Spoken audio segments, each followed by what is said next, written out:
আসসালামু আলাইকুম রহমতুল্লাহ। Daily news paper vocabulary part 5-এ আপনাদেরকে স্বাগতম। সাথে আছি আমি মোহাম্মদ আকরাম হোসেন। আজকে ইনশাআল্লাহ নিউজ পেপার থেকে 5টি গুরুত্বপূর্ণ ওয়ার্ড নিয়ে কথা বলবো। শুরুতে যে ওয়ার্ডটির কথা বলবো সেটি হচ্ছে গ্রেম।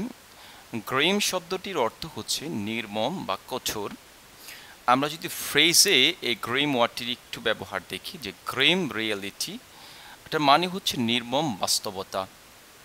আমরা যদি সেন্টেন্সের ব্যবহারটি একটু দেখি, the grim reality is that, নির্মম বাস্তবতা হলো there is a lack of coordination among the helping groups. Among the helping groups অর্থাৎ সাহায্যকারী দলগুলোর মধ্যে there is a lack of coordination অর্থাৎ সমন্বয়ের অভাব রয়েছে। The grim reality is that, নির্মম বাস্তবতা এটাই। অর্থাৎ the grim reality is that there is a lack of coordination among the helping groups. নির্মম বাস্তবতা এটাই যে সাহায্যকারী দলগুলোর মধ্যে সমন্বয়ের অভাব রয়েছে। দ্বিতীয় যে ওয়ার্ডটি সেটি হচ্ছে সামহোয়াট। সামহোয়াট ওয়ার্ডটির অর্থ হচ্ছে কিছুটা।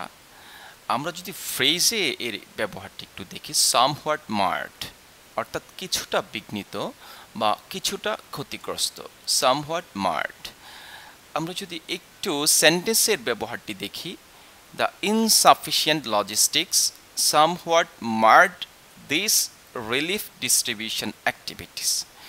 অর্থাৎ দ্য ইনসাফিসিয়েন্ট লজিস্টিক্স অর্থাৎ অপর্যাপ্ত সরঞ্জামাদি somewhat marred this relief distribution activities, কিছুটা বিঘ্নিত করেছে, সামহট মার্ড বা কিছুটা ক্ষতিগ্রস্ত করেছে দিস রিলিফ ডিস্ট্রিবিউশন অ্যাক্টিভিটিস, এই ত্রাণ বিতরণ কার্যক্রমকে কিছুটা ক্ষতিগ্রস্ত করেছে বা বিঘ্নিত করেছে।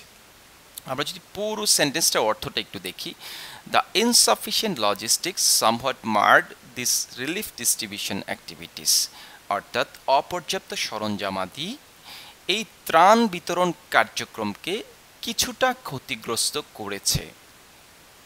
তারপরে যে ওয়ার্ডটি সেটি হচ্ছে স্পন্টেনিয়াস অর্থাৎ স্বতঃস্ফূর্ত। স্পন্টেনিয়াস বা স্বতঃস্ফূর্ত, একটু ফ্রেজে যদি এর ব্যবহারটি দেখা যায়, যে স্পন্টেনিয়াস রেসপন্স, স্বতঃস্ফূর্ত সাড়াদান। স্পন্টেনিয়াস রেসপন্স বা স্বতঃস্ফূর্ত সাড়াদান। একটু সেন্টেন্সে যদি এর ব্যবহারটি দেখি আমরা, spontaneous response from people to help flood affected people is really praiseworthy.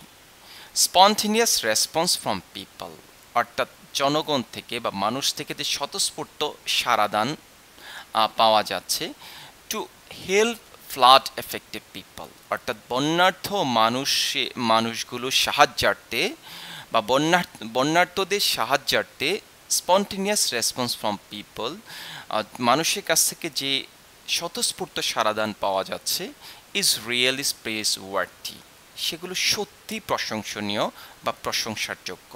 এখন আমরা যে পুরো সেন্টেন্সটার অর্থটি একবার দেখে নিই, spontaneous response from people to help flood affected people is really praiseworthy, অর্থাৎ বন্যার্থদের সাহায্যার্থে মানুষের স্বতঃস্ফূর্ত সাড়াদান সত্যি প্রশংসাযোগ্য বা সত্যি প্রশংসনীয়।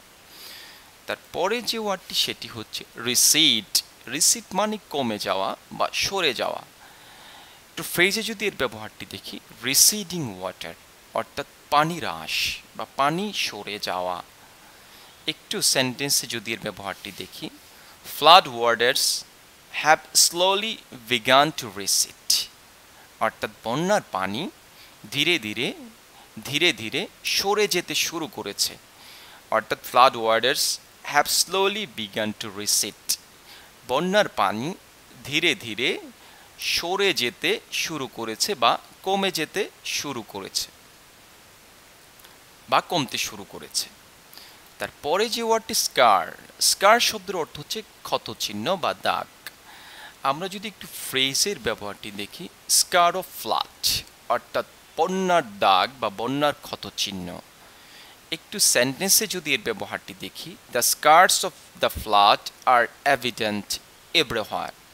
The scars of the flood are evident everywhere অর্থাৎ স্কার্স অফ দ্য ফ্লাড বন্যার ক্ষতচিহ্ন আর এভিডেন্ট এভরিহোয়ার অর্থাৎ সর্বত্রই সুস্পষ্ট, সর্বত্রই প্রতীয়মান। এখন 5টি ওয়ার্ডকে যদি এক নজরে দেখে নিই, গ্রিম, গ্রিম শব্দটির অর্থ হচ্ছে নির্মম, কঠোর বা ভয়াবহ। তারপরে যে ওয়ার্ডটি সেটি হচ্ছে সামহোয়াট, এটির অর্থ হচ্ছে কিছুটা। তারপরে ওয়ার্ডটি হচ্ছে স্পন্টেনিয়াস বা স্বতঃস্ফূর্ত, রিসিড কমে যাওয়া বা সরে যাওয়া, স্কার দাগ বা ক্ষতচিহ্ন। আবার যদি বলি গ্রিম নির্মম বা ভয়াবহ, সামহোয়াট কিছুটা, স্পন্টেনিয়াস স্বতঃস্ফূর্ত, রিসিড কমে যাওয়া বা সরে যাওয়া, স্কার দাগ বা ক্ষতচিহ্ন। আসসালামু আলাইকুম। ইনশাআল্লাহ অতি সত্বর আপনাদের সাথে অন্য একটি ভিডিওতে দেখা হবে। আসসালামু আলাইকুম রহমতুল্লাহ।